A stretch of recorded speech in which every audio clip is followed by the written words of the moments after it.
financial district is in the Spring Street area. So if you think about where City Hall is, Spring Street, that was the financial center. You know, I mean, that was the Civic Center, still is, but even in the, you know, the 1900s.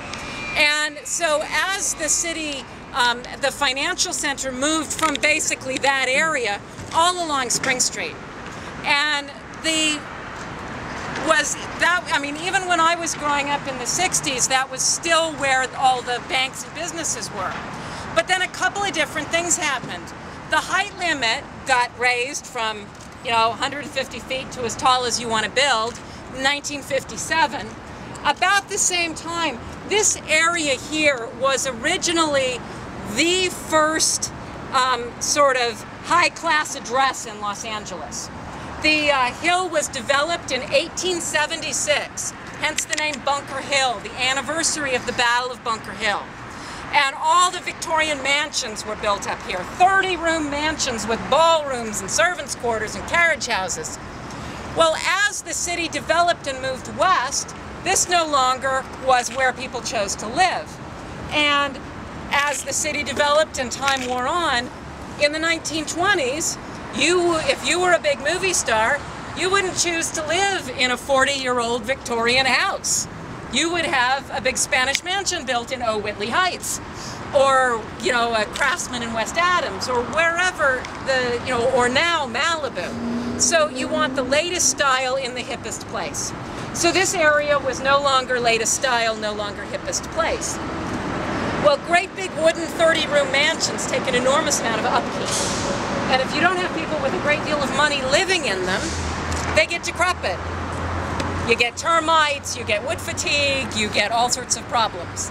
And instead of one family with a lot of servants living in a beautiful house, you had 30 families, each family in a room. And so the area was declared blighted by the redevelopment agency. This was a term often used back in the 50s and 60s. And if you think of the number, if you're familiar with Los Angeles, Chavez Ravine, blighted. Little Tokyo, blighted. San Pedro, blighted. Bunker Hill, blighted.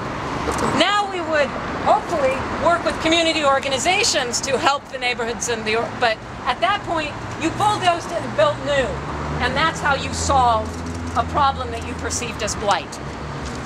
And so they just bulldozed all of the Victorian homes, great big empty space, lots of financial buildings, financial firms. Now they can build great big new tall buildings and not stay in their old 1920s things that are so old-fashioned. They get tax incentives to move up here. They don't have to tear anything down to move up here. So all the financial buildings migrated to this blank space at the top of the hill, which, even though we don't have any of the former history of that, what it ended up doing is on Spring Street, the former financial district, we have an intact historic district where I think 85% of the buildings contribute to the historic nature. The tour that we have of that we call Downtown Renaissance, because once all the buildings became empty and they weren't banks anymore, they sat unused and unloved for 20, 30 years, and now that's where the loft housing boom went in. So now there's 5,000–6,000 people living in these wonderful apartments and condos that are down in the old financial district. And there's clubs and there's restaurants and there's dog grooming boutiques, and I mean it's really something down there now. When do you do that tour? What's the day time frame? Our tours are on Saturdays, and actually at the end of the tour I'll give you guys all information. And that's really, it's just a very interesting contrast to this. And one of the things about cities is, you know, the fact that we lost this other resource is why we still have that resource down there. Because if they hadn't built up here, they'd have knocked everything down and we wouldn't have had any of that area. And one of the interesting things is that we're one of the few cities that still has that area. So consequently, when any movie wants to be New York, they film on Spring Street.